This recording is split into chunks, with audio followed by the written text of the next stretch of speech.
Síntomas del cerebro, llamemos síntomas del cerebro, porque hay muchísimos. Los síntomas del cerebro pueden estar tanto en la cabeza como fuera de ella. Sí, no necesariamente. A veces las personas vienen por dolor de cabeza y piensan que tienen algo de la cabeza, pero su origen viene fuera de la cabeza. Por ejemplo, vienen con dolor de cabeza y la causa es un medicamento que están tomando. Atorvastatina, rosuvastatina, algo que están tomando para otra enfermedad, para la hipertensión, para la diabetes. Los mismos medicamentos que toman para el dolor a veces son las causas de dolores de cabeza. Entonces, esa es una. Yo recibo a diario muchos pacientes con síntomas neurológicos y encuentro que su origen no es neurológico, viene de otra parte. Entonces, pacientes ansiosos. ¿Qué es ansiedad? Que empiezan a percibir una realidad que no es. Empiezan a sentir dolores, empiezan a sentir mareos, empiezan a sentir dolores de cabeza, empiezan a sentir, por ejemplo, depresión y no tiene algo que los deprima, están bien como todo el mundo. Entonces ahí es donde la medicina funcional puede empezar a actuar. Insomnio, muy frecuente, también tenemos muchas causas de insomnio que no vienen del cerebro. Entonces yo a diario recibo ese tipo de pacientes con ese tipo de síntomas y gracias a la medicina funcional es que yo les encuentro solución real, de verdad. Claro, lo convencional va a servir. Al inicio toca utilizar lo convencional porque es el apaga incendios. Entonces, si vienen con insomnio, pues hay que entrarlos a dormir. Si vienen con ansiedad, hay que darles un ansiolítico para que mejore. Si vienen con dolor de cabeza, hay que darles algo para que anule el dolor de cabeza. Eso hay que darle tratamiento, eso va a apagar el incendio por ahora. Pero mientras yo busco la causa, ¿sí? Como les dije, mientras yo hago esa investigación de dónde está el origen o cuáles son los orígenes, me tengo que basar en la medicina funcional. Entonces ahí es cuando sirve para la neurología. El precio a pagar de la medicina convencional son la tanta especialidad que hemos llegado a tener hoy, que sirve, lógicamente sirve, pero no ha solucionado los grandes problemas de salud crónica de las personas. No ha servido nada para prevenir, no ha servido mucho para modificar en realidad o sustancialmente las enfermedades. Sirve, pero no lo suficiente. Hoy estamos enfrentados a algo que llaman una crisis de salud. Eso no solamente es de Colombia, lo vive Europa, lo vive España, por ejemplo. Se quejan en España mucho que las citas están a 6 meses, a 9 meses con un especialista. Estamos hablando de otros sistemas de salud también que aparentemente se ven poderosos porque son en países poderosos o del primer mundo como Estados Unidos, también Inglaterra está pasando por una crisis de salud. Pero el problema, más allá de una mala administración, más allá de un déficit de recursos, es que hay una crisis de enfermos. Esa es la verdadera crisis, esa es la crisis que no hemos querido ver. El sistema está en crisis en todos los países porque hay una crisis de enfermos. Y ya no hay sistema que tenga plata para soportarlo.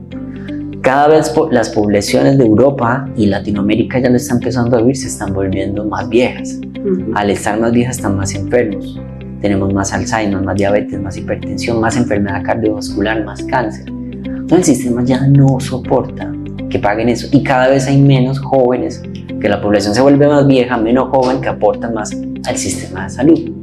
Ese es el gran problema. La crisis de salud en realidad es lo que hay, una crisis de enfermo. Claro, hay que manejar los temas de administración, lógicamente. No estoy diciendo que eso no sea una causa, eso también ayuda muchísimo al problema, eso lo intensifica. Pero si no atacamos de raíz los problemas, la crisis de enfermos va a seguir y va a empeorar. Doctor, dicho lo anterior, entonces con la medicina funcional podemos prevenir ciertas enfermedades. Total. ¿Cómo cuáles? A ver, lo bonito de esto es que me ayuda a prevenir. Si yo le aplico medicina funcional a un enfermo, va a sanar. Y si yo le aplico la medicina funcional a un sano, voy a prevenir. No tengo que hacer grandes cambios, sino es aplicarle lo mismo. Porque la base de la medicina funcional es lo mismo. Es sueño, son 5 parámetros. Sueño, dormir bien, es fundamental. El sueño es básico para prevenir muchas enfermedades del cerebro, cardiovasculares, del sistema inmune. Por ejemplo, el sistema inmune, que es el sistema de defensas, se repara y todo el cuerpo se repara y se entrena, porque el sistema inmune es el de defensas. Es como el ejército de cualquier país, y todo ejército se debe entrenar. El sistema inmunológico, o sea, nuestros sistemas de defensas, se entrena y se repara durante la noche cuando estamos dormidos. Y lo mismo pasa con otros tejidos, con el hígado, con el riñón, con el pulmón, con el cerebro. En la noche nosotros, cuando estamos dormidos, se libera un montón de hormonas, melatonina, hormona de crecimiento, dopamina, y eso va a servir para que la persona se repare, se entrene, ¿sí? Y puede prevenir enfermedades. Entonces, dormir, fundamental. La alimentación, el precio a pagar de la industrialización, que ha sido buenísima para todos, ha sido que la comida hoy esté industrializada. Se ha podido producir alimentos a grandes escalas, y eso le ha bajado los precios, y podemos adquirir hoy a bajo precio muchos alimentos, y eso está muy bien, pero se ha industrializado. Entonces el precio a pagar, el daño colateral de eso, es la enfermedad. Y vuelvo a los mismos: hipertensión, diabetes, obesidad. Si uno va al origen de este tipo de enfermedades, siempre van a ser lo mismo, ¿sí? Entonces, sueño, la alimentación, el ejercicio. El ser humano, el cerebro especialmente, fue creado para moverse. El sedentarismo no le ayuda al cerebro en nada, no sirve. Otro de los daños colaterales de la industrialización es que nos volvemos sedentarios. El avión, el carro, ese tipo de medios de transporte. Y el internet también aumentó el sedentarismo. En la pandemia, fíjense que en la pandemia nosotros nos dimos cuenta que con un celular y estando en la casa, nosotros podemos vivir sin ningún problema, pero nos enfermamos. Entonces, a partir del confinamiento que hubo por el COVID, entonces aumentó la enfermedad mental, aumentó la ansiedad y la depresión, aumentó el Alzheimer, aumentó la obesidad. ¿Por qué? Porque nos encerramos, nos quedamos quietos.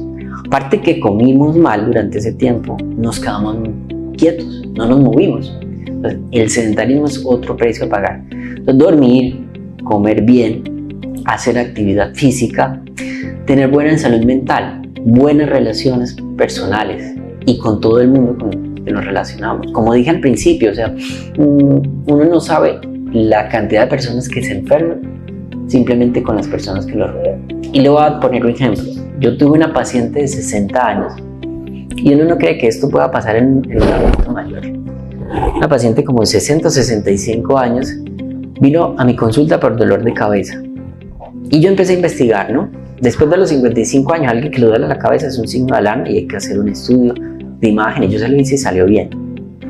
Entonces siempre queda ese inconveniente, ¿no? Yo estoy enfermo, ¿y por qué el examen sale bien? Sí, porque es que los exámenes no son poderosos de verlo todo.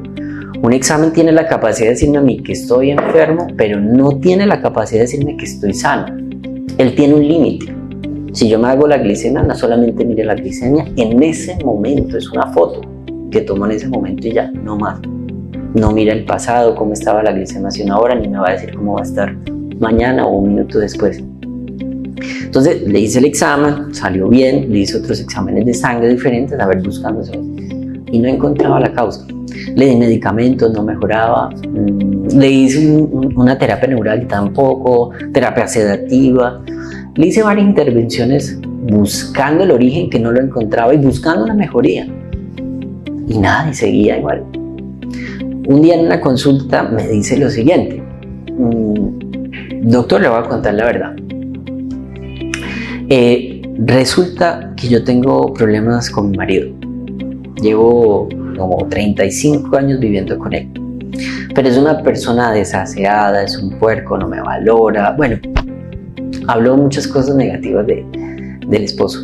Y sin duda esa era la causa de su dolor de cabeza. Entonces yo que dije, bueno, yo hasta aquí llego, porque yo no sé de terapia familiar, no sé de terapia de pareja, no es mi ámbito. Fácilmente yo le puedo decir, sepárese, esa sería una solución rápida, pero no sabemos si sea una solución definitiva. Entonces ella vuelve a mi consulta 6 meses después, ya sin dolor de cabeza. Se había separado, ahora vivía con una hija, Incluso había mejorado su tema de hipertensión arterial, porque también tenía hipertensión arterial, y había disminuido los medicamentos. Tomaba un montón de medicamentos, ahora estaba tomando mucho menos. Pero a uno se da cuenta ahí en ese momento que esa persona era la que la estaba enfermando. Ella buscó por muchas causas y diferentes motivos a ver si había otra razón de su dolor de cabeza y nunca lo encontró, ni yo tampoco lo encontré, hasta que por fortuna hubo esa conversación donde los dos pudimos identificar que ese era el origen de su dolor de cabeza, de otros males seguramente que tendría.